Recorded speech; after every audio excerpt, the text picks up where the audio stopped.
name is Brianna Cochran, and I'm a member of the Skidmore women's soccer team. When did you start playing soccer, and did you always know you wanted to play at a higher level?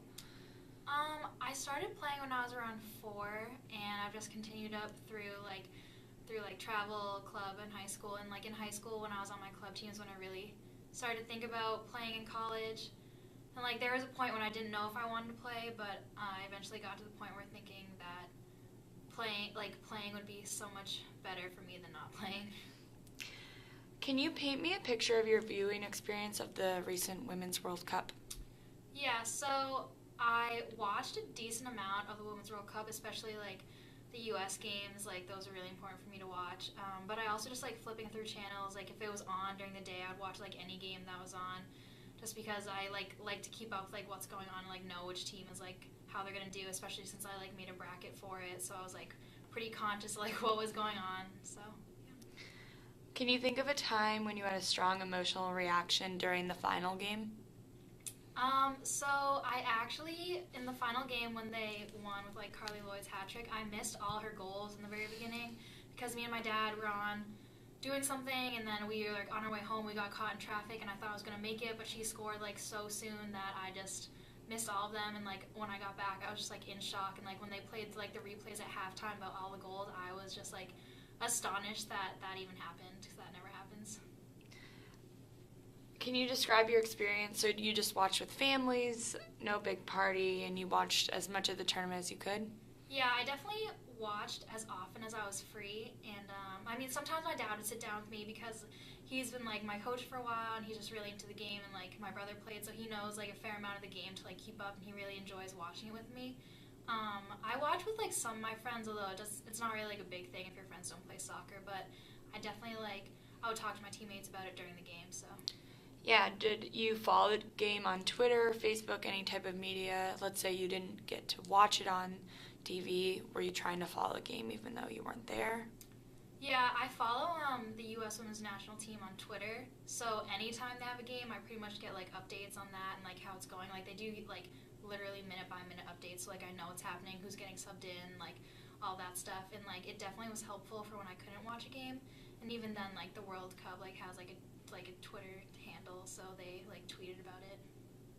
And you found that helpful, and you like doing that, and to keep you updated. And yeah, it's definitely really helpful for when you can't watch a game or can't be there, because you know everything that's going on. It's different because you don't get the picture of it, but I've played soccer long enough where I can just figure out what's going on. Were your friends sharing links or videos talking about the game while it was going on? I know you had a group me.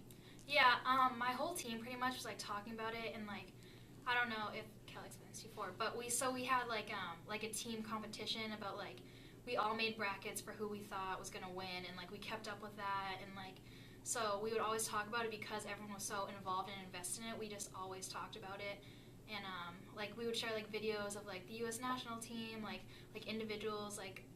A lot of us have favorite players. So a girl on my team loves Megan Rapinoe. So anytime Pino's in the news or anything about her, she'll share it, or if she has a funny meme or a GIF, we'll just share it within the group. How is watching the Women's World Cup different from watching the men's? I think it's different because it's more relatable for me to watch women, just because I know exactly how the game works for women, whereas it's still pretty similar for men, but I don't feel as connected, although I know a decent amount of men's players. It's just a lot nicer to watch the players that you know and follow. Did you think it was significant that the Women's World Cup this past time was so covered with the media and people were so interested in it versus the men, especially with the pay difference? I think it's definitely moving in a good direction where all the coverage is doing really great things for women's soccer.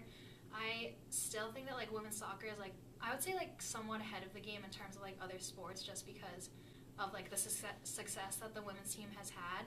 So it was definitely nice seeing a lot of coverage, and I think it'll help eventually with the gender different the inequality. So you'd say that it was pretty important to you to see women playing at the absolute highest level that they could and succeeding? Oh yeah, that was it's definitely a good thing, because seeing professional women doing well is crazy for little girls to see. So all in all, how would you describe your experience watching the World Cup? I really loved watching the World Cup and like seeing like familiar faces of like players that I knew, and it was really great. All right, thank you. Yeah.